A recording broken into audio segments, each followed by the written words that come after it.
All right, everybody, welcome to the show. It is, of course, the Crigler Show. I am your host, Adam Crigler, and we are just moving right along this week, aren't we? We've had guest after guest after guest. It has been absolutely fantastic. Just awesome guests so far this week. And guess what? We have another guest with us today. This is Mark from Not So Obvious. Welcome to the show, Mark. How you doing?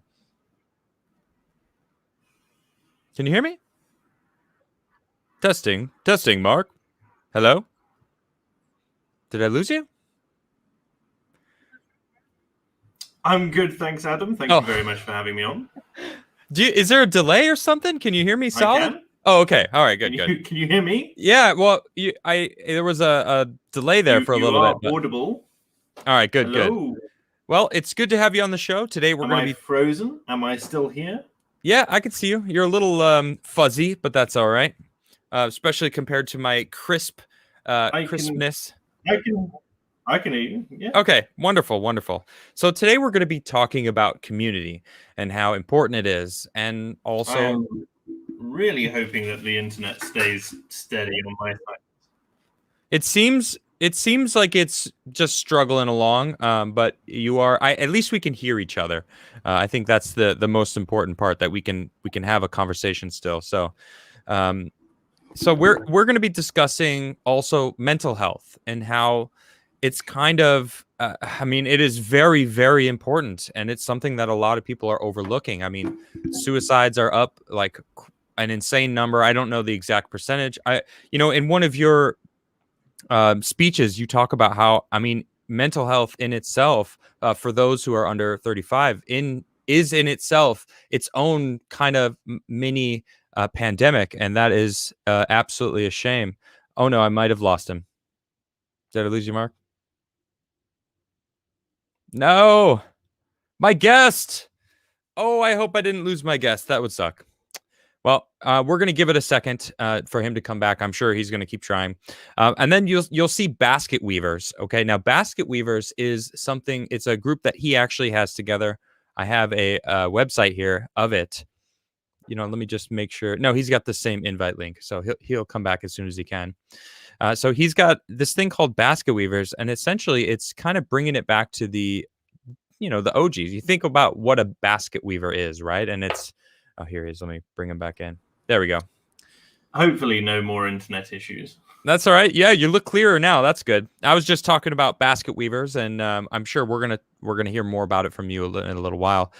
Just bringing community really back to the people, because I think that's really, really important nowadays. I tend to I report on news. I report on things that are going on, and always what I want to do, and the wheels are working in my brain too. How do we move forward, right? How do we fix the issues that are at hand? And I think this Basket Weavers thing is when you first showed it to me and were talking to me about it, I was like, this is good. This is kind of what we need. We need community. We need people coming together to help. Basket weaving is like one of the oldest arts on, in human societies. We've been using baskets forever, right? Since we first learned how to do it. We need baskets for everything. So yeah, I would like to assure your audience that it's not some kind of basket weaving cult that trying to encourage people into. It's a symbol for come and weave with us. Come weave with us, everyone. You will be happy. All right, so before we get into this, so you're over in the UK right now, which is quite late. So I want to just say thank you for tuning in, and thanks for joining me on the show. I know it's rather late for you. And before we get into these subjects, I am curious, since you are in the UK, what do you think of America? What is your general? Maybe not you in general. Like, what is the viewpoint on America right now? Aside from the Americans in general being absolutely balmy in absolutely everything that they do. Wait, what does that mean? What does that mean, balmy? just a little bit crazy, a little bit bombastic, a little bit over the top. Yeah, okay. Taking everything a little bit too far. Okay. But certainly in my sphere of the internet, we're also looking at you and going, okay, America seems to be on the brink of something rather dramatic. Yeah. You have a president who many over here consider to be illegitimate. Really? Sitting on top Over of, in the UK, they're saying that. yeah. Most of us, That's or most of the people I know who are even mildly politically engaged, are looking at this and going, "Really?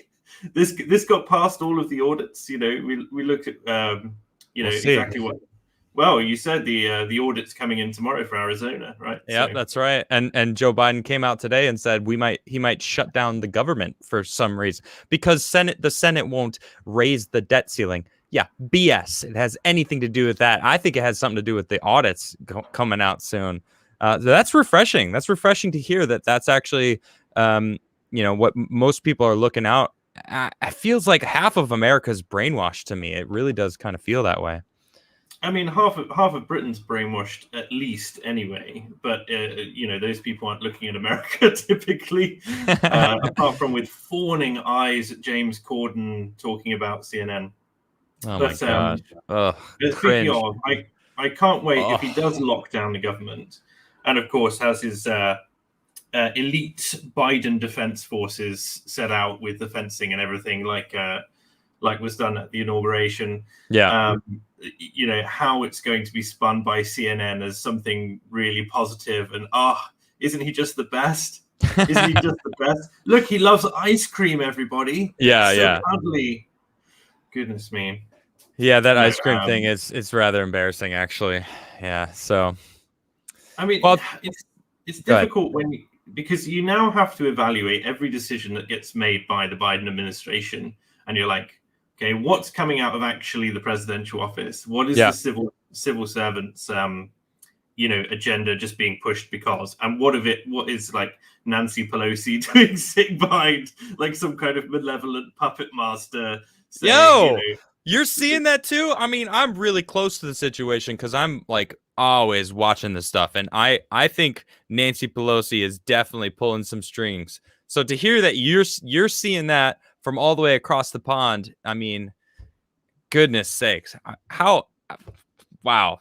Thank you. That's refreshing to hear that I'm not kind of going crazy over here because it does feel like she is pulling the strings. Her and her whole family. I don't know if you know how deep her family goes in the U.S. government, but they're I dread to widespread. think. I dread to think. Yeah, it's Yeah. as bad as you would think it is, unfortunately. But let's get into community, though. That's kind of why we started talking about having you on the show. I think community is absolutely the most important thing. I think it's the reason why humans have made it this far is because of community, because we teach each other, because we help each other. And, we're in this stage where we're almost like set on a path to focus solely on ourselves, but not like the mental health side of ourselves, just like the shallow, I don't care what anyone else is doing. Do you know what I mean? It's like the wrong aspect of focusing on yourself.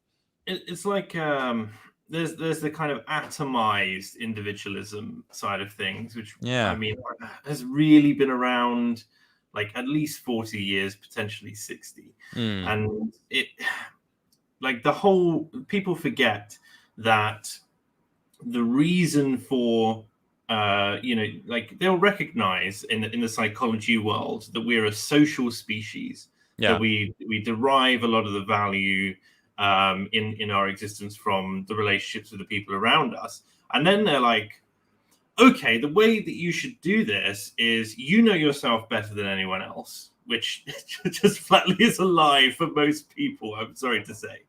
I don't know. Well, I don't know if I agree with that, though. Is it because you think most people have a skewed vision of themselves, so they're not seeing like the true reality of what they are? It's more that like, so you've got a few different types of people. Okay. So you've got the people who overestimate their abilities and their social skills. You've got the people who underestimate, and you've also got the people who have no idea whatsoever. And across all of these breadths of people, Mhm. you'll have wildly different ideas. There's the whole concept of personality tests in psychology, right? Yeah. And they only work really aside from all technical issues with psychometrics aside anyway, but they only work really if you know yourself. So to give a personal anecdotal experience, I was in the Royal Air Force in the UK, Nice. and as part of that, they have their own personalized psychometric called SDI, and as a result of this, you get given one of three colors on a big triangle. So blue people, green people, and red people. Red Okay. people are sort of like your kind of go-getting, individually focused, personal achievement focus, strongly self-motivated. Okay. Your blue people are motivated by helping others, everything that they can bring in value to a team. That's the sort of thing which gets them up in the morning. And then the Okay. green people are super analytical. They love their diagrams. They love making a project work just on a technical level. Okay, So wait, hold on. So what I'm getting is there is actual segregation going on in the UK Air Force. Wow. Breaking news, everyone. I thought you guys were past this. No, I'm just kidding. No, please continue though. well, we did invent concentration camps, but nobody told anyone about that. Oof. But no, so we had people who go through, especially like the people who would come out typically strongly red, who wanted to be seen as like these caring people, especially the women wanted to be seen as the people who were like driven by all this teamwork. You put them with a load of blue people and they hate it because they have a completely different personality type.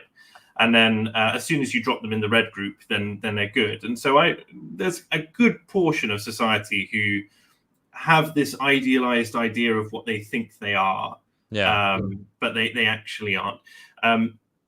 And to bring it back to kind of community and the sort of barriers to that, how many times have you kind of heard it said that someone had a mentor who pushed them to achieve something that they didn't think was possible? And this idea is kind of lacking.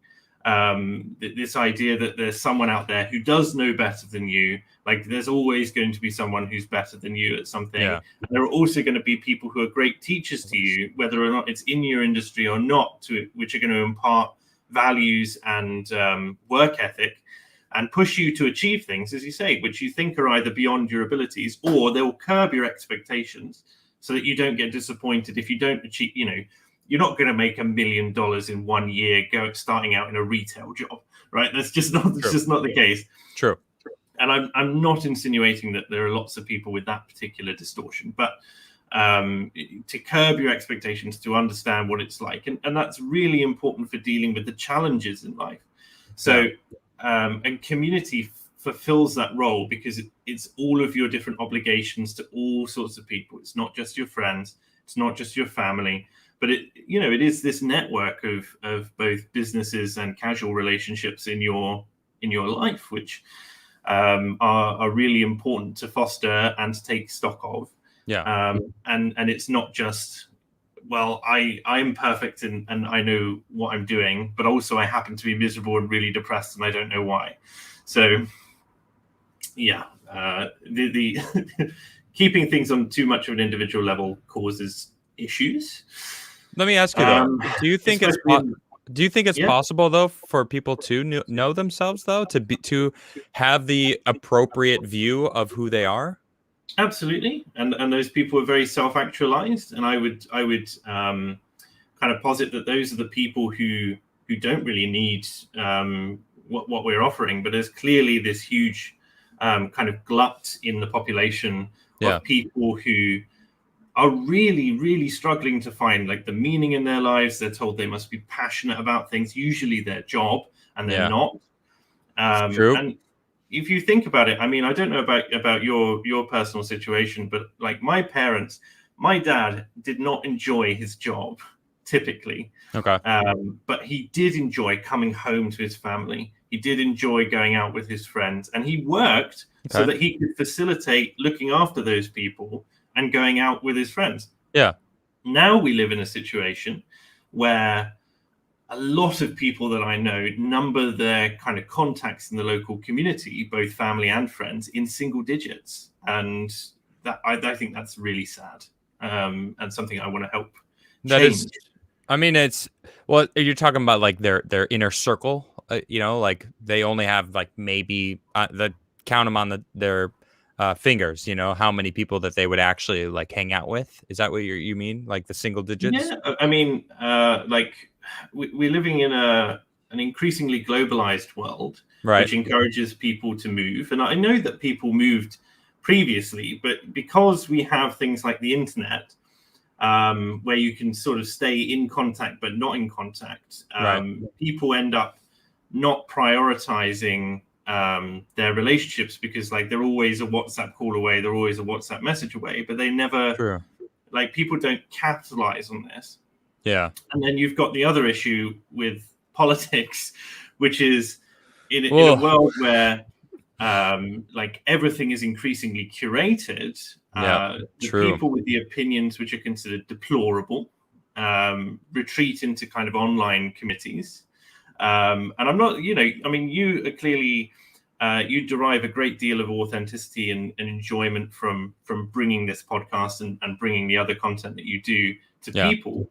But for many of the listeners, like, this is their only real engagement. They might talk with other commenters. I'm sorry to anyone in the chat who feels personally attacked by this, but these people end up going into online communities. And well, speaking of which, I mean, shout out to my chat, because I say this all the time. I talk about how my chat is a community, and it is an incredible community, and that's and I feel fantastic. I feel a part of this community, and that everyone shows up for me every day. And I see a lot of people in chat right now that I see every single day, and they come into chat and they're saying hi to each other, asking about each other's um, personal lives. They're worrying about people's moms that are in the hospital, or all these different things. And it's amazing to see, and it is, I mean, I'm not assuming everyone is a deplorable, and I use the term deplorable because it's like, if you're not going in the mainstream narrative, right? If you don't just automatically idolize Joseph Biden, which I don't even understand how anyone could do that, but that's another segment, another subject. I feel like a lot of the people here are deplorables that might have family. I mean, I know some people that have their entire families are drank the Kool-Aid, essentially, and they come to me and are able to kind of like feel like a sane person. Like, oh my gosh, what a breath of fresh air. So I'm grateful to have that community around me. Absolutely. And I think that it's unlike some other people. So the kind of genesis of where I'm coming from, I know you've listened to some of it. I did a talk at a conference a little while ago, and the topic of that conference, the question of it was called, "Where do we go from here?" I love that question, by the way. It's really, a great question. We had 12 really amazing talks. It was fantastic. And the so the idea is like, well, what's the worst case scenario? I mean, it's lovely that you have this this community that you've got here, Adam. Yeah. But what happens if suddenly Susan Wojcicki says, "I don't like this Crigler guy. Let's nuke him off our platform." Knock on wood. Hold on, I'm knocking on wood first before we continue. Yeah. And then Patreon and Subscribestar or other support methods for you say, well, actually, we don't. If Susan's done this, we can't have this. And you have no real access. Like, maybe you have a Telegram channel that allows you to contact your fan base. True. Well, just for the record, everyone, if this does happen, you guys know you can go follow me over on Odyssey, the Crigler Show. That's where I will be continuing, just in case this does happen. Just got to lay that down. Anyway, please continue. But if it does happen, right? If it does happen, right? So cut off, right? It's a worst case scenario. Then, like, what kind of connections do you have in your personal life that are going to like be there to support you? And outside of like the kind of influencer circles, what are people who don't have necessarily the people who are as invested in them, so with so many people invested in them? I mean, we talk to thousands of people a week, and there's a good committed number of people who care about what we want to say and want to see us come back. But for like any random member of an audience who's just trying to coast by and get something into the listen to something which is not completely paused, as we say, then this is a little bit different. So to that end, there is the Basket Weavers project, and that's really what I think the solution is on an individualized level that will help people to positively engage, build skills, build community, and develop themselves in essentially, a more stress-free environment. I can see you've got the website up there. That's unpopular.academy/basket weaving. We have Basket Weavers sort of started out as a meme. Okay. So a friend of mine who also has a YouTube channel, The Academic Agent, he basically said on an episode of his weekly show, Unpopular Opinions, he said, we should get together, we should do like something completely apolitical, and let's just go weave baskets, right? And this became a bit of a joke that we would all be this kind of deplorable gang of basket weavers. The FBI opens up and we're all weaving baskets, looking around slightly confused, Like, what? And, just baskets. It's just baskets, bro.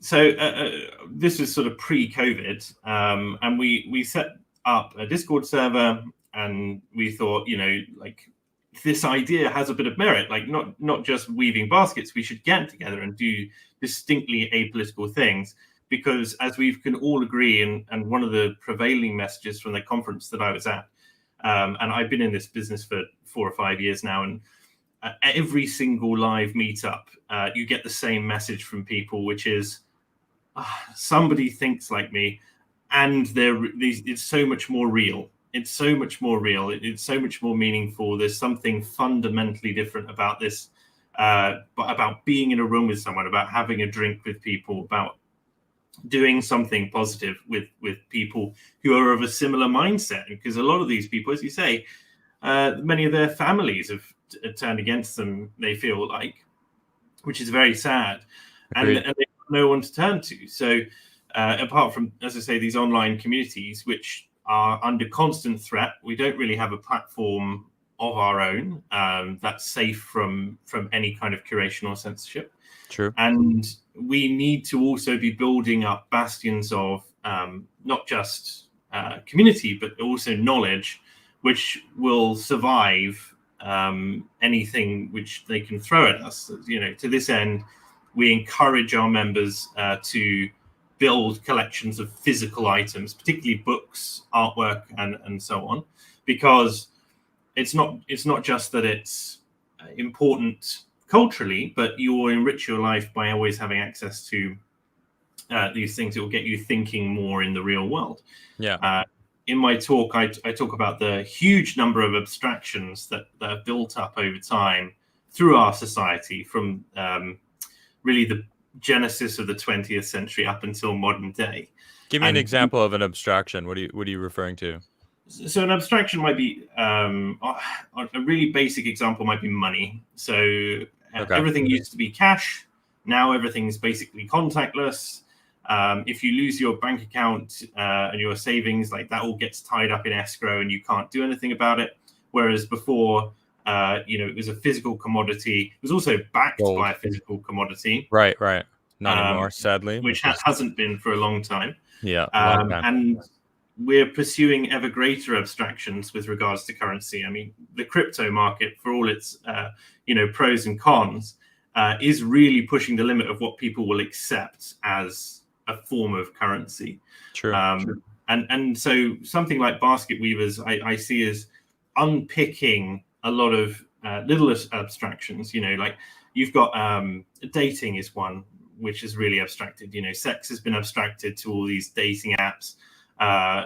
The potential to date has even been reduced to, like, whether or not someone swipes right on your profile. Right. And as all the data shows, it's the same 4 guys on Tinder who are getting all the matches, whilst is that right? Is that real? Yeah. Whilst all the others are, I think it's something like 81% of men are competing for the bottom 22% of women. Wow.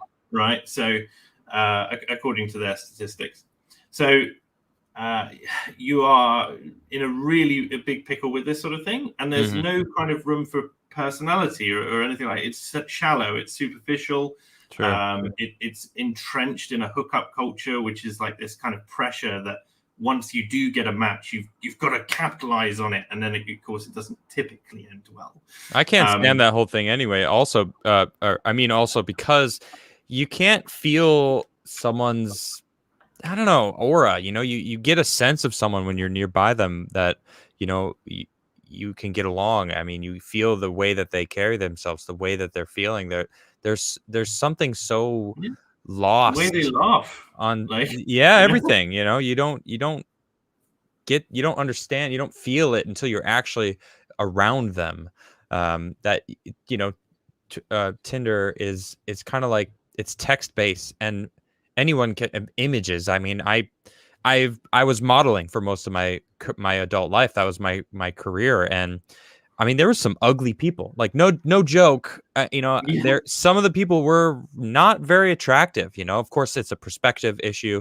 But then I see the makeup go on, and then I see the pictures, and I'm like, I can't believe this person is this person. There's those videos of them just completely. There was that like toothless woman who was like, you know what I'm talking about? That makeup video where she goes from toothless to like, I don't know, look, because she's toothless, she kind of looks like she was a crackhead for a while, and then suddenly she's got teeth and she looks like a completely different person. Like, there's also that, that you can't get the whole vibe of someone. It's incredible. We can even broaden this out. I mean, there's a whole spectrum of social media, dating media, and everything else, and all of it is competing for your attention. A lot of the time I see on the nominally right and also the center, are people complaining about government sort of overreach and also like particularly education, like, sex education is one of the big things, like, this is something that parents should be teaching, etc. But we've given over so much more than just the education system. True. We've given away all of our free time in a lot of cases. People spend all of their time on social media. They joke about it, but it is true. If you're not paying for the product, you are the product. You are the product. Remember that, people. Absolutely.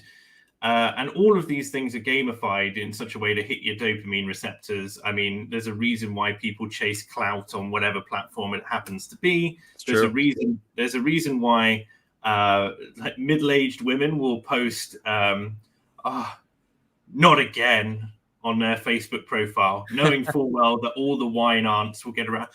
Message me, hun. We'll do all right. Like, these people who should. I'm here for you. Yeah, I'm here for you. They're getting that little bit of a kick, that little bit of catharsis, but it's all very superficial, very surface level stuff. And in a similar way, whilst I do appreciate, I mean, I've got, I run my own Discord server. I have some really committed people who are in there basically every day. They really enjoy the interactions, people from all countries. And, but if push comes to shove and there's like a worldwide power cut, or they start saying things like, I mean, we've got the lockdowns for the vaccine at the moment, but the climate activists are agitating for climate emergency lockdowns and stuff like that. And they'll probably do it too, which is nuts. You can see power rationing being a part of that, and data rationing as well. So if you lose these connections, do you have real meaningful ways of either connecting with them outside of the usual channels of the internet, or do you have people close by who you can rely on in a pinch? Well, I feel like most people are going to be completely lost, because imagine if it wasn't just the internet, right? Imagine if it was electricity, complete and utter, like, for example, a solar flare. We could get hit with a solar flare and have our entire power network knocked out. Would you guys be all right? Would you be good without a fridge, without a store that has food in it? Can you hunt? You know how to grow and store food for the winter? I mean, these are things that are baseline for humans of our entire like history of being humans. Like, that's what our baseline was. We took out the baseline. like a carpet underneath our feet. We'd be flipped Even up. if you do, yeah, even if you do know these things, do you have the space? I got friends in the architecture world, and you see like the designs for the new high street, and it's Yeah. like every town is a city. You know, there's no room for gardens. There's no Nothing. room for anything. It's like one of my friends, Owine, described it as a ham sandwich effect. If you Okay. take a building like this, and Mhm. there's a load of layers in the middle, and if you remove the ham, boom, you've got a European sort of city street, typical street. But Yeah. then as you get more and more ham, the more American it gets. That's funny. Right. And we see that kind of creeping over here as well, and this idea of maximizing profit as well, without the idea. It's not about building homes for people, you know. It's about building homes which will turn a profit, which I think is also a problem. Yeah. But yeah, you know, and going back to the community idea, you know, my community supports themselves in all sorts of ways. You know, we've had people who have struggled financially, for instance, and have received, you know, a little bit of money for food and stuff like that. But I think as great as those things are, if those people had meaningful real world connections close to them, someone who could come over and cook a meal for them, or who could help them develop you know, look after the kids so that they can work more, so they can support themselves, so they can feel like they're validating themselves, because people also, you know, they want to support themselves. Right. One of the problems with the convenience culture. I don't know if Well, that's true. I think half. okay. I think the deplorables do that. We already kind of made the definition of like half of them are half of the population. It seems in UK and in America want to be governed. They want govern me harder, daddy. Like that's like where their heads are at. And then the other half are like, no, we're good. I'd rather work for myself. I'd rather earn my own money. I'd rather grow my own food. I'd rather do the work to live. And you know, so I think there's a huge difference between those two people, and that's really where the divide truly lies. It's not like Democrat or Republican or left or right. It's really lazy or not lazy. See, I see it as well. There's like a third group in there who are people who are fully engaged in the convenience culture side of things. They've had parents, possibly like multi-generations of the same thing. They don't know like the value in doing these things. One of the things I'm continually telling people about, say, the Basketweavers stuff, which I realize I haven't fully explained, but essentially is small groups of people in local areas getting together and having fun. Sounds good, right? Yeah. Is like fundamentally, it costs you virtually nothing. It's just a time investment. Time is money. And then it's also, well, yeah, but these people would spend that time on social media. Like it's all about taking the time away from those things which are non-productive in your life and turning them not necessarily into productive things, but into things which you actually enjoy, you know? Right. And well, you choose where you're getting your dopamine. Like you get it yourself by doing something that you have done instead of having it artificially created by some software program. You know, really is the main difference there. Sure. And I do believe, although it obviously varies from person to person, that the most satisfying dopamine rushes come from our relationships with other people. We come from the experiences, the building of memories. Yeah. Right? You won't remember that time you scrolled down your Twitter profile and you happened to dunk on this particular leftist. Right. But you will remember the walk you took with your father and your wife and child, right? Like these Good point. sort of things. And Good point. You will remember when you had that nice summer day. And you can take physical reminders of this as well. One of the things I've started doing, for instance, is getting physical photographs made again, because otherwise they just get lost in the sea of the gallery on my phone, right? True. And having the physical thing means that I can, it either goes in an album or it goes on the wall. And then I'm always reminded of these sort of good times that I had, and people can't take them away from me. Yeah. And if they get too kind of like I get too used to them on the wall, then I take them down and I replace them with other things that I want to remember, and then I can always go back to them. But And if I mean, as I said earlier, if electricity was gone, would you be good? Well, you certainly would have your memories still, right? If we couldn't charge our phones or our computers to see all of the digital galleries, all those pictures would be gone, they But will then a go. physical picture, you pick and hold it in your hand. It's good. That's It's interesting. like well, yeah, and in aid of basket weavers as well, it's about getting past the kind of um, transitory nature of the way we communicate at the moment. So Okay. if I'm typing out a message to you in chat, I can always hit the backspace before I hit enter. Right. If I'm writing you a letter, or if I'm talking to you in person, if I say something or I write something, like it's on the page or it's out my mouth, there's no way to take that back. Obviously, without starting the whole letter over again or having to say, no, wait, I was going to articulate that in a different way. Yeah. So Basket Weavers is not just about this idea of let's entertain ourselves, let's all go down the pub, and instead of moaning in an online chat room, we can moan down the pub.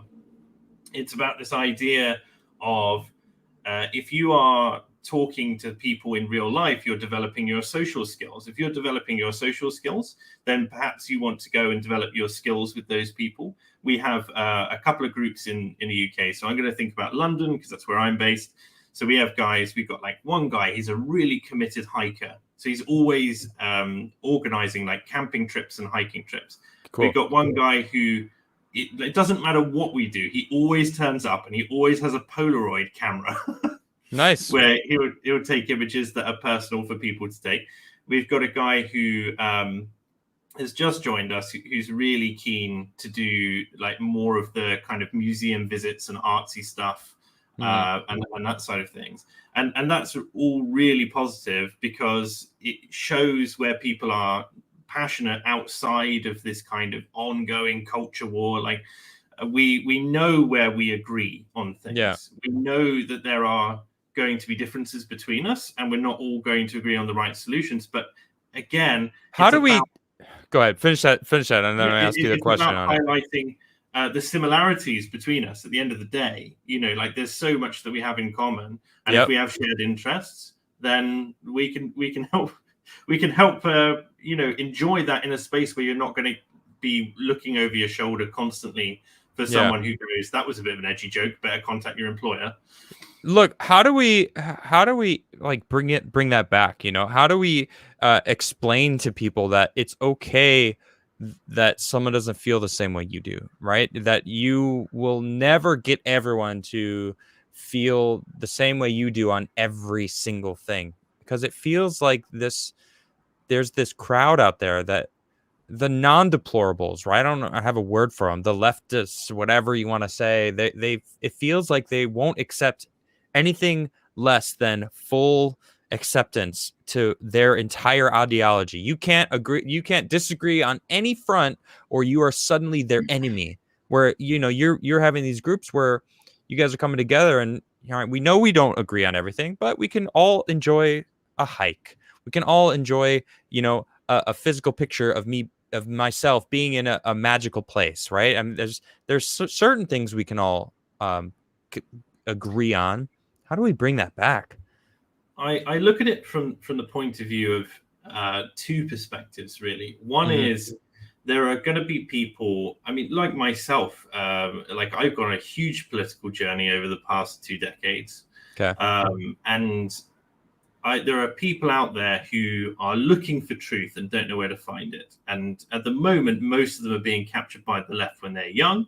If they're lucky and they manage to actually get some real life experience and it develops them in the right way, then they will gravitate away from that because it's a very lazy way of looking at the world.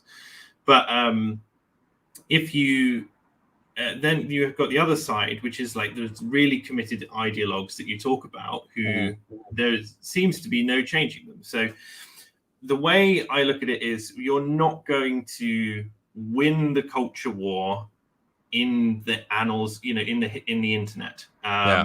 because the people who are pontificating the loudest on Twitter or Facebook, wherever, have already made up their mind, and the people who are watching the YouTube content are either the people who are questioning or people who already know what you're doing. So YouTube, for instance, is a really good vector for people who are trying to figure out their perspective on lots of different things, to listen to a broad range of content and figure out where they sit. But those ideologues who are going to come in and scream that you're a racist, you're a sexist, you're a bigot, whatever, you're not going to convince them there. No. But I take heart from, really, do you know Daryl Davis? Yeah, definitely. The guy who convinced the KKK members to hundreds, leave. so many of them. Amazing guy. Great wardrobe full of stuff. Yeah. And you look at it, I look at it as an example of two absolute extremes, where you would think that there was absolutely no way he could have made any headway with these people. Right. But he turned up to things. He didn't write columns from like the New York Times about how like the KKK should reform. He went out and he talked to people. Right. He made friends with people. He humanized himself to people. And that's what did it. And in a similar way, the more basket weavers groups that we have going, the more places in which we're active, the more collaboration events that we do, and the more people that we talk to generally. I mean, I mentioned the hike. One of the examples I give is you can be on a hike and you can just come across people who are rambling, as well.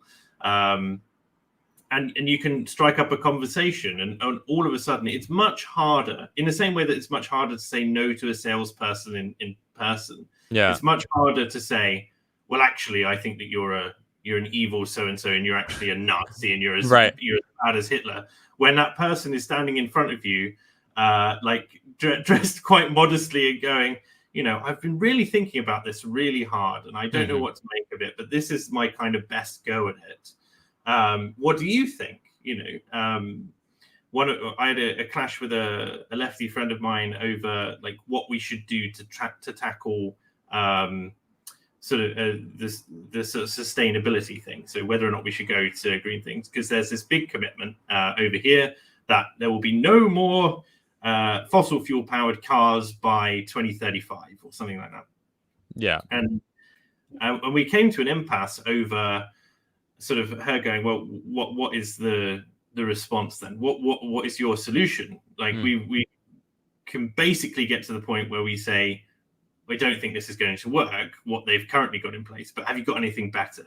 And one of the prevailing attitudes that I see all the time, particularly on the left, is they might be doing something counterproductive, but at least they're doing something. And whilst I think that's an incredibly reductive sort of way to look at things, because something like Extinction Rebellion, blocking a motorway and like gluing themselves naked to trucks is doing nothing but bad optics to the movement. Yeah, it is. Right is saying, well, because we don't have all of this absolutely nailed down, we'll do nothing. And like we do a lot of stuff online, but then online I look at as the lowest effort possible for a lot of people. Obviously, it's a bit different for creators who are doing it sort of full time, but for people who go, right, I've watched the latest Adam Crigler vid, I've watched the latest Tim Pool sort of analysis, and we're all angry at this particular issue, right? And okay, well that's that, and maybe I've got someone in a Discord community I can also talk to. Oh, did you see this? Oh, it was so bad, and that's it. It doesn't go any further. Whereas I've had so many great conversations which have just been struck up with strangers in pubs when I've been with mates and we've been talking about something interesting, and they go, oh, like, what do you think about this? And I really do think that kind of proactive putting ourselves out there in the real world and talking to real people, especially if you've got the home field advantage of people to back you up. You don't need to be a confident speaker. You don't need to know all your arguments. I think you do. In this kind of situation, because these people aren't just they're not going to sit there and calmly have a logical discussion. These people are their entire worldview are set. So Sure. when you start countering it with facts and logic, they feel like they're getting attacked, and they, without having all of your facts straight, you know, they look for the simplest little thing that maybe you slip up, and then like, that's it, ha, I got you, I'm right, I'm out, you know, and they get triggered, and then, you know, it's all emotions. You know, Sure. you need to be calm, but you have to have your facts straight. You have to know what you're talking about. Absolutely. But what Yeah. I'm saying is, it doesn't matter if you have everything there. If you've got 3 of your mates behind you who are also well versed on the topic, who are going to fill in the gaps Right. where you're unable to, right? If there's a question you find particularly difficult. Well, that's a you know, I don't know what is a good place to be when you're dealing with someone like that, when you're with someone else and you got some backup there, but that isn't always the case. I am No, curious. I got to ask you though. So like, you know, basket weavers, you know, are you focusing on just use hiking, for example, you know, on hiking, and then if a political conversation comes up, do you fan it to continue the conversation, or do you want it to remain peaceful? It's how do you, you know, navigate that? so essentially, we're a distinctly apolitical organization. I mean, officially apolitical, Right. and the reason for that is specific. I mean, we don't want people to look at basket weavers and go, oh, they're that group who set up a special interest group to lobby this particular politician over this particular issue. That's not Okay. what we're about. Yeah. In some ways, it's about stepping over politics and thinking about the values and virtues. I mean, I personally would subscribe to things like, you've got your honesty and your integrity, you've got your understanding and your compassion. Yeah. And then you've got the kind of the proactive side as well, which is sort of wanting to build people up. Yeah. So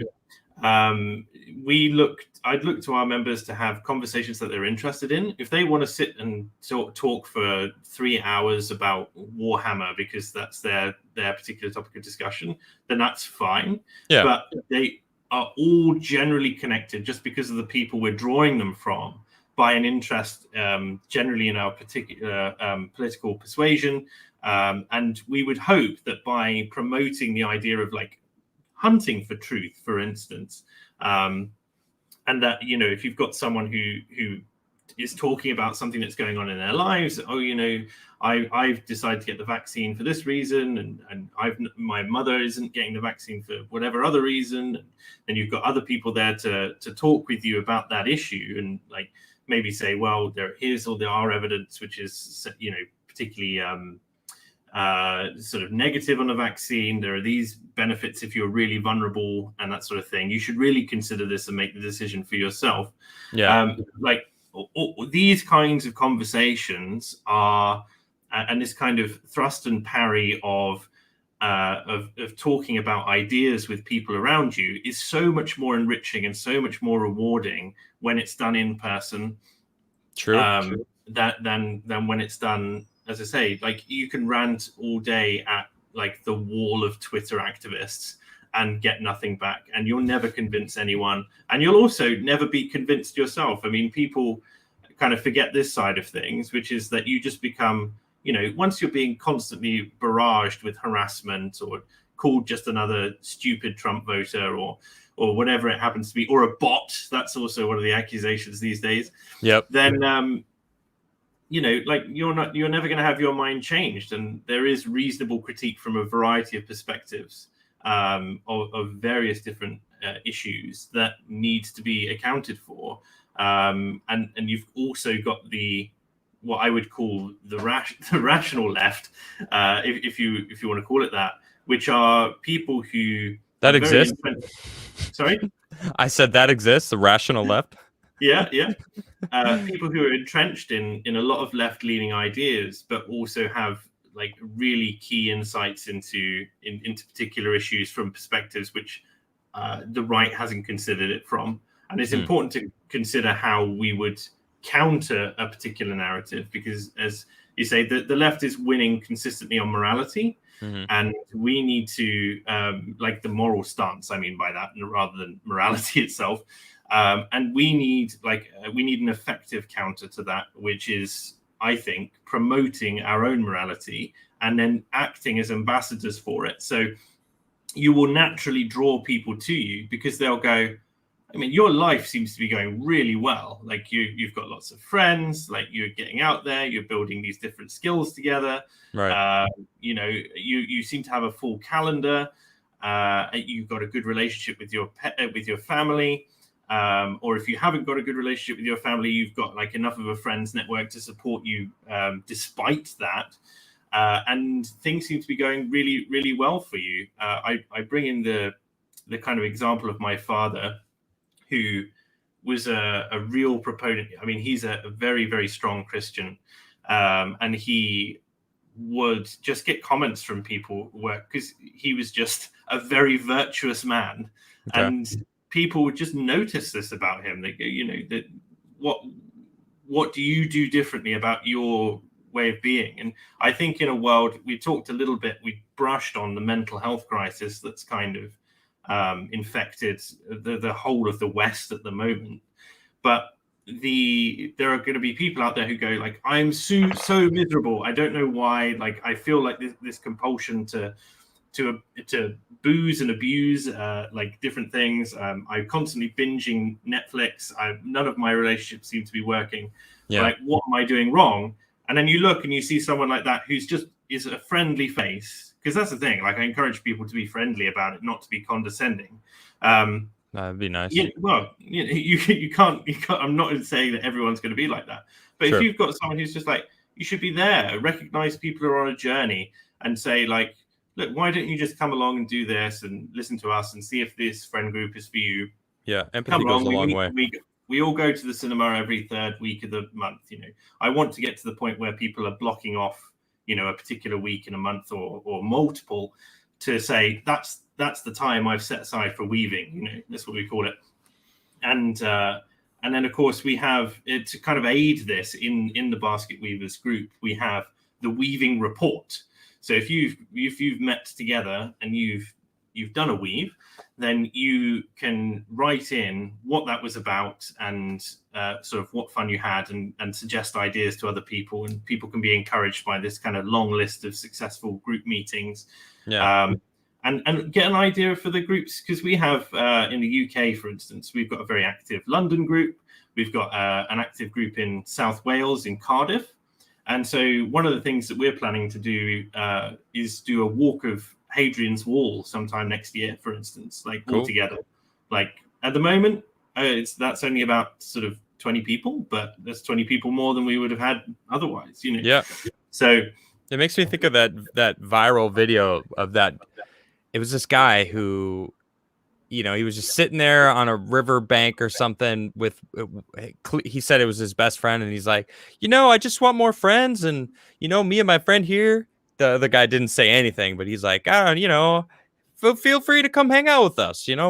We're cool guys. And like half the internet was making fun of him, but then the other half was like, awesome. Like, he's being honest and raw online, like exposing himself, but like, that authenticity is beautiful. And like, I don't know, a week or two later, he posted another video and it's like, so I had a meetup, and then he shows behind him on the camera and there's like 20 people. Wow. And he's like, people showed up, and it's like, that's what we need more of. We need more of that kind of like going off and kind of, exposing yourself to it in an extent to find a community right within your area and I think we haven't really discussed mental health as at a lot specifically, but because I feel like a lot of what we were talking about really it is the underlying problem is mental health. Like if you don't have a good community, if you don't have someone that you can talk to,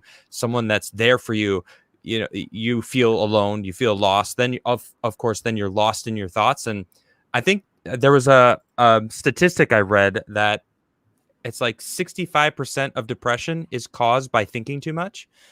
And when you're Yeah. by yourself, when you don't have someone there to like get you out of your thoughts, you're thinking too much. You're getting Well, lost in your own thoughts. here's one that will mess you up. Mhm. Eating disorders are Ah, primarily a Western phenomenon, right? okay. And the prevailing kind of narrative on why this is typically, I mean, I'm sure you've heard it, like the media loves to scream about how the media is doing this. We promote unhealthy body standards, and this is what's no, rubbish, rubbish, rubbish. It's a mixture of free time and access to mirrors, right? The third Really? world, the Free third world does free not have time and access access to mirrors. Okay, continue, free please. time, right? Huh. You're constantly surrounded by reflective surfaces, especially if you live in a city Yeah. where everything's made of glass and steel, and you And you're constantly looking. and you're being bombarded with ads, and Yeah, seeing these like superstars that have like shredded bodies and, well, there's curvaceous the curves. Photoshop issue. There's the Photoshop issue, but like True. you'll notice that there are these kind of figures in the third world, but they Mm, don't like have nearly the clout essentially in that kind of headspace as they do in the West, and that you're just not thinking about it. yeah. And yeah, getting caught in your own head, like too much introspection, will inevitably lead to kind of self-deprecation and self-destruction if you're not too careful with it. Yeah. I look at it as like we have in terms of the mental health crisis as having sort of two types of people. You've got those people who've completely disengaged from everything, from the systems of governments on every level. These are people who get on with their daily lives, and they're not doing it because they're ignorant, but they're kind of willfully blind to the changes being made. They make it out of necessity, whether it's fear, in fact, just because it's the path of least resistance. Hmm. But these people are thinking, my vote means nothing. Why should I vote? My actions mean nothing. Why should I take action? I better put on Netflix. I'm going to tune out. I'm miserable. I can't really quantify why. Yeah. But like I'm still a slave to this abstracted world. And then on the other side, you've got the politically engaged who are really frustrated because the political climate serves like no local issues anymore. Right. Obsesses over these international or global crises that they're struggling to relate to, or like particularly like irrespective of the truth of the matter on climate change, right? It threatens such far-reaching consequences Hmm. that the people who are obsessing over this are kept in a constant stress state. They're wondering who's going to be the next target of this or of the system or whatever it happens to be. And these people go, well, maybe there's no solution. Maybe I'm just going to have to wait for the revolution to happen and see if I survive. Maybe I'm going to be part of that revolution. My actions mean nothing, and if I do take action, I'm going to be persecuted for it. If I'm going to vote, it's the same party with the two faces. So why am I voting? Mm. I can list a dozen reasons why I'm miserable, but like I don't know what to do. And it's a battle which I think no one should undertake alone. I think Agreed. that building communities, local communities, which, as I say, like the purpose is to get you away from this stuff, right? To get you thinking local, to get you thinking not like, oh, what am I going to moan about that's going on? Like for me in the UK, like, oh, I don't, what's going on in California? Like, oh, those tech giants. I want to be Taking over. going, well, like I'm going bowling with my mates at the weekend. I'm going to the gym and I'm meeting my friends there.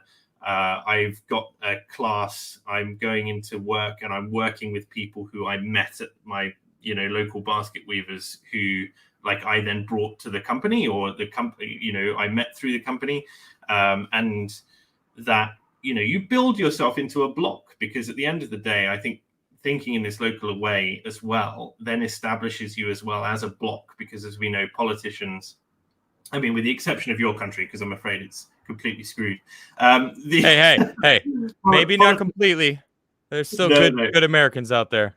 I'm joking, chaps. I'm joking. I know. But the politicians play to blocks of people as well, with particular interests. Oh, that's And what you mean. Okay. if all of a sudden, you become a voting block, then suddenly you are actually of interest.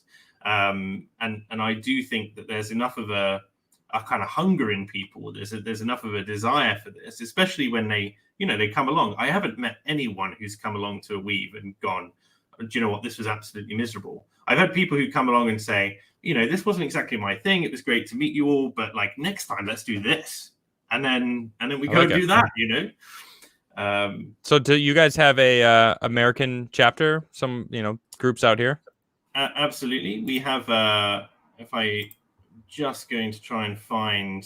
I see you have the America over here, so we have a map actually. Let me post it in the private chat. Okay. I can actually see it here. It's you got it in the center. Yeah. So you got one in Florida. Yeah. All right. You got it all over the place. That's pretty cool. So we reckon we have around at least 1,000 members. I think. Wow. At the moment. Look, Australia, South Africa. Yeah, Japan. Look at that, Japan. Nice. Australia, like a few groups. As I say, like a lot of these, some of these are just 2 people. But hey, I think, that's how it starts, right? Yeah, exactly. Like our kind of motto at the moment is big things of small beginnings. Yeah, and that's what we want to promote. We want people to get together and because it can make such a difference. Just even having like one other person in your area that that you can get up to. You go, I've had a really bad day at work. The pause is everywhere. Like they're doing diversity hiring, and we've just submitted our gender pay gap report.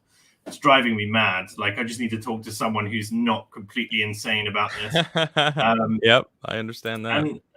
And having that person nearby is really important. Yep, definitely having someone to talk to. So. Absolutely, I have this is an interesting fact, actually. Having a friend to talk to that just listens and for an hour is nearly as good as having a therapist to go talk to.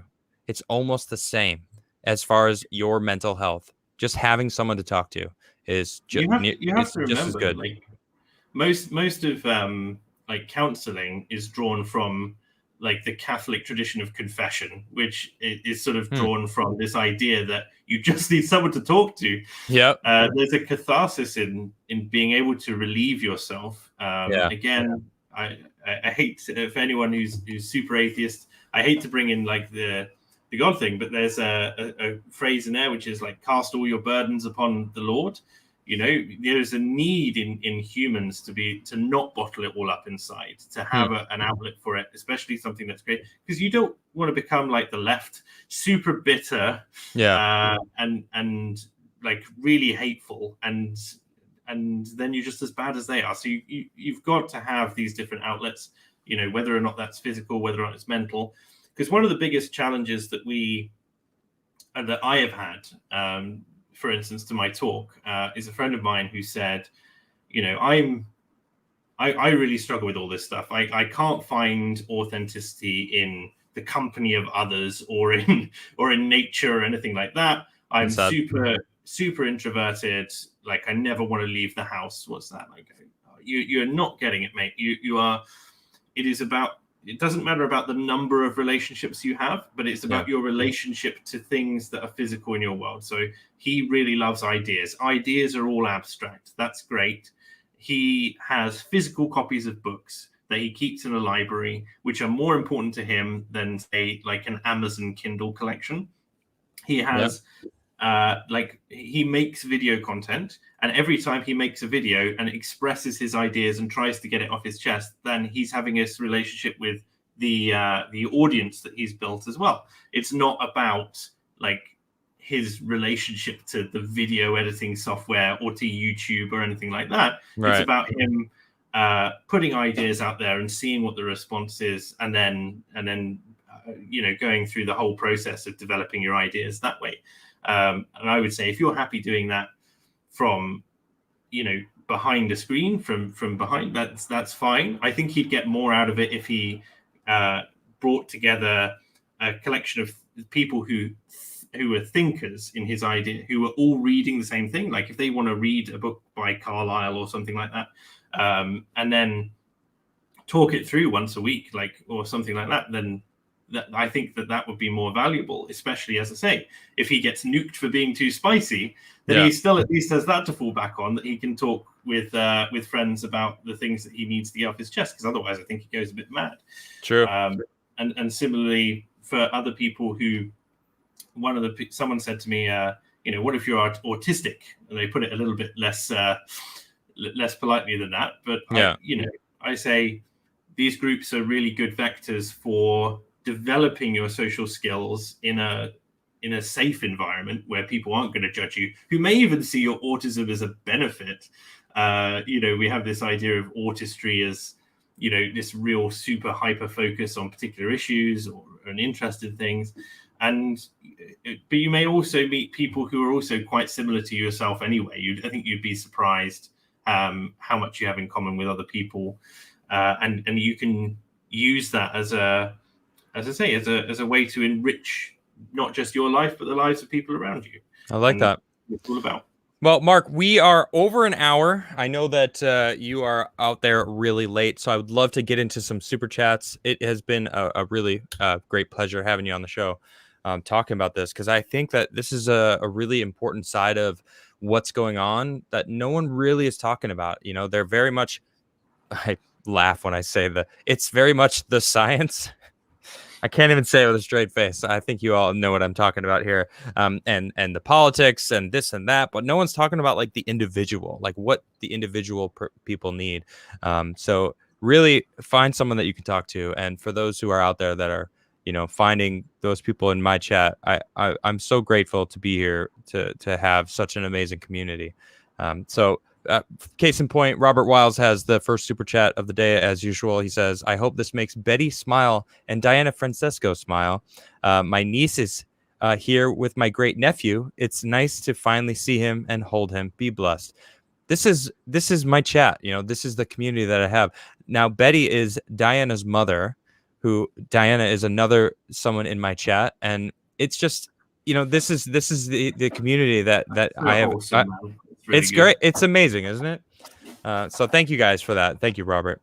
Jedi Knight Anaquin Cringewalker, good to see you, mate. How you doing? Says, so happy to see you interview NSO, a fine gentleman I've met in real life. Ask him about the Daria car ride with a winky face. What's going on there? Anaquin Cringewalker, yes, a long-time viewer of my channel as well. We met at the conference the talk of which that I gave at that, which is up on my channel. Yeah, okay. And I think we've met once before, but he literally flew over from the States to come to this conference. It was great. Oh, cool. Came with some very spicy literature, and I went back. I got a lift home with another very spicy commentator who is self-described as Daria. I think it's a King of the Hill reference. Okay. As a self-described Daria, very cynical, very dark, like never. Oh, okay, never one of those. Anything for granted, and it was fine. Thank you. It was fine. All right, this is from Raisin. Says, at Not So Obvious, what do you recommend for basket weaving groups struggling to events going on? Doesn't seem like many in my group in Atlanta want to.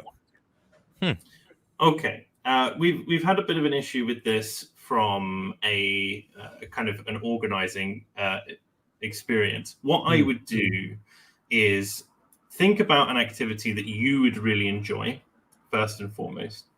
Then sort of plan around that. About 2 weeks in advance, we tend to find is the best. And then do a big post on it. You can @ here in the Discord. So in your particular regional channel, do make sure to do that, or Telegram or Matrix, whichever is your preferred platform, and see what you can do. You can also shill it out in the UK in one of the general channels, and we will do our best to promote that for you. If you can put together like a poster or something, you can even have people who will travel in from slightly further afield. But yeah, I would recommend doing that. You can usually get it. I mean, on a first weave, I would expect you would probably only get 1 or 2 other people turn up. But then as soon as it builds a bit of momentum, as it gets a little bit better, then people will start getting the news, especially if you start meeting regularly, and then people will be curious and want to get involved more. And hopefully, say, by promoting it through other channels like Adam Crigler's show here, we will build the movement, and then more people will sign up and go, actually, what is going on in this area? And hopefully you'll have more people to have fun with. I love it. And you guys can check out the links all in the description just below if you are interested in seeing if there's a weaving basket weavers near you. Next, we got Mao that says, great guest this week. Adam has the best podcast IRL. Well, thank you very much. I appreciate that. Freddie Last with the super sticker says, keep it up. Thank you so much, Freddie. Veiled Maid, people are into safe false contact. They forget real life. Good point. We need to bring it back. Robishaw says, Mark Robishaw, the leftist, says, my feelings are hurt by your words. I'm so scared. You should be. Thank you, Robishaw. Bobcat, are you starting a new job that requires you to wake up early in the morning? Try Crigler Coffee, the perfect start to a prosperous new day. Thank you very much, Bobcat, for my Crigler Coffee ad. See, they're making super chats to promote my coffee brand. Thank you guys so much. You guys are all proudly awesome. Sponsored by your own chat. proudly sponsored by Crigler Coffee, the only coffee I drink out of my leftist tears coffee mug. Sadly, there's no more coffee in there. Robert Shaw, the leftist, says, these white supremacists are hurting my paper skin. You silly man. Yorick. You wait till we come after the glass bones as well, mate. All right. Yorick says, hello, NSO. Good to see you here. Can you please explain to Adam why Southern sweet tea is better than any drink in the UK? Hashtag Don is always right. I don't even know. What's that about? God. No. Don is wrong. Thank you very much. All right. Yeah. That. I'm not a big fan of sweet tea at all because I'm not very much into sweet things. Like the sweetest things that I eat are like dried mango or I don't know. Sometimes cream in my coffee, but I just don't do a lot of sweets. I'm not a fan. I drink almost exclusively black tea and black coffee, and anything that Americans tend to call tea, I would consider to be some kind of high sugar syrup. So that's what Southern sweet tea is to me. I'm agreeing 100% with you. It is gross. Let's see here. Robert Shaw says, I'm too delicate to work. I'll ruin my hair and nails. That's great. Yorick says, ATF, don't shoot my basket. Ghost with a $10 super chat says, it's weird you two are talking about mental health with there being a mass shooting, no joke, 1 mile from home only 4.5 hours ago. I won't bother with the details, but I'm sure you'll hear about it. That's awfully sad. I don't know much about it. I heard about a mass shooting in Florida, which it turned out to be a false flag. It was some sort of training exercise that someone was going on that people freaked out about. So I don't know what that's about. I hope everyone's all right. I don't know what it is, but thanks for that super chat. Robert Shaw says, I trade in my own tears to buy virtue points. You're having fun with this leftist gig. James with a $10 super chat says, awesome conversation. Mental health is very bad. Porn is also a very big part of this. Don't say this unless you want to, Adam. I've read this earlier when you super chatted it, and I will continue reading the super chat. It says Trump is the rightful president, and everyone knows it. I am inclined to agree, and I am looking forward to hearing what the Arizona audit is coming out with tomorrow. I've been talking about certain things, and from what I've seen so far, that they haven't even brought out. So tomorrow is going to be when they actually bring it to the state Senate.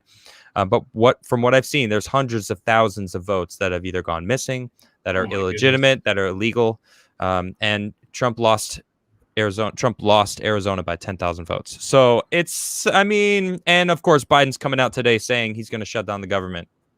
Yeah, sketchy stuff. So we're going to see. Mark Robichaud from Chicago says, I did a kickflip one time. Mark Robichaud from Australia says, I like the government telling me what to do. No, that's actually Mark Robichaud, the leftist still. You're getting confused. Veiled Maid says, love this guest. We're building community bread oven.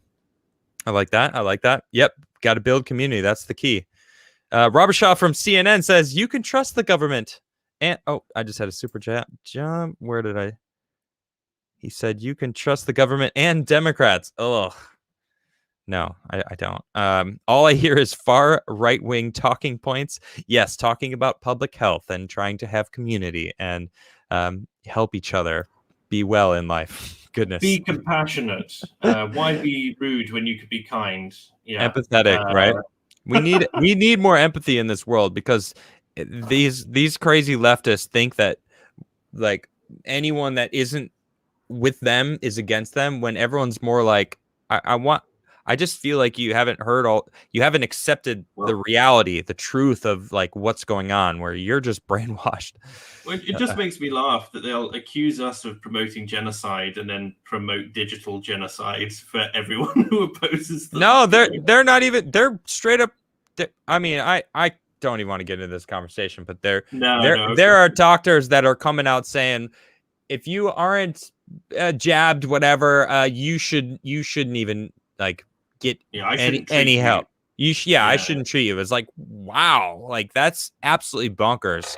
But that's a whole nother subject. I'm not a doctor. I'm not advocating for anyone to do anything. YouTube, and just have to say that. Do your jobs.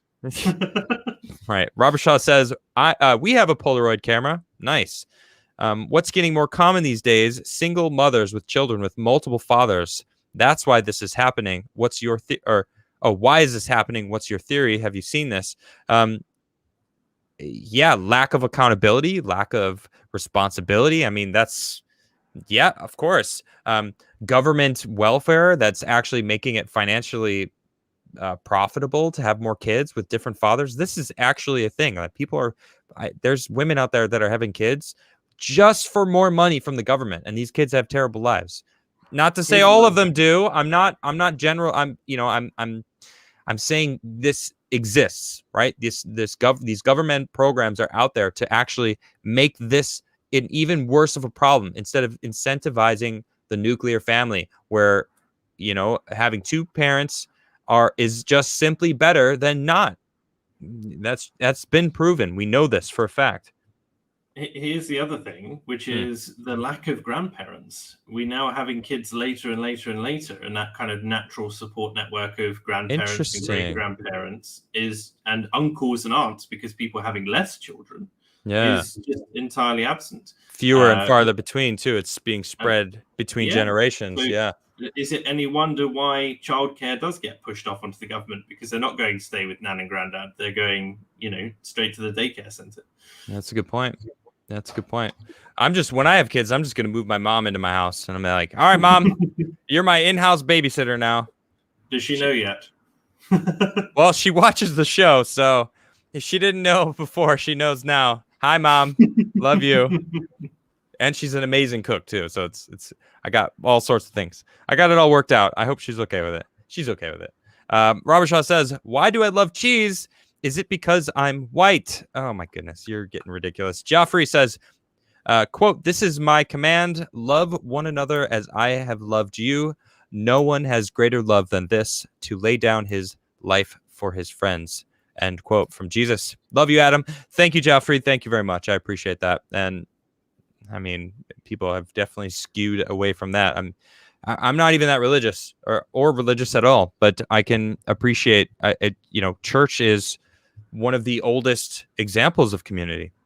I mean, I was raised in a church, I went to church with my grandparents, and I remember whenever my grandfather needed help, I have a friend who is religious. He goes to church, and sometimes on Sundays in the afternoons, he's like, hey, I'm doing like, we were going to game, but I can't because I got this. All the dads are getting together with all the sons, and we're doing like, men stuff. And I'm like, that's so cool. Just like some of the kids don't even have dads. So they're getting that I don't know, fatherly advice, that man figure in their life, which is desperately needed nowadays with a lot of young men nowadays. So anyway, continuing on. Let's see. Mark Robershaw says, "Is this bloke a palm? LMAO. What is a palm? I don't even know what that is, Robershaw. He's from Australia, so who knows what he's talking about." Do you know what a palm is? I don't know. No. Robershaw says, "Warhammer. Pff, it's My Little Pony, bruh." Okay, maybe for you, Robershaw. He continues. He says, "420, blaze it, yeah, bruh." I don't know if you're serious or not, but wow, there's a lot of super chats from Robershaw. Thank you so much, Robershaw. I appreciate all your super chats. "I could give in to my sadness, but what's the point? What's why D&D is cool and awesome?" I'm not really sure, but I did actually get the new. I got a new Dungeons and Dragons Magic the Gathering crossover bundle. Got a couple mythics. I'm pretty happy with it. Do you play Magic? You ever play Magic the Gathering? No. I mean, a long time ago. What does that mean? Like I'm sure I was a teenager, man. Okay. Let's see. Robershaw says, "Biggest eating disorder is smashed avocado toast." Hey, there's nothing wrong with avocado toast. Sticky Ikiriki with a $10 super chat says, "How much would it cost for me for you to learn and play an acoustic version of Baby Got Back?" I wish I had my guitar. I'd grab it and get you to sing along. Can you play it already? You know how to play that song? No, well, it can't be that difficult, can it? Oh my goodness. Hey, I don't know. I'll think about it. I don't know. That's funny though. We've got another 46 episodes.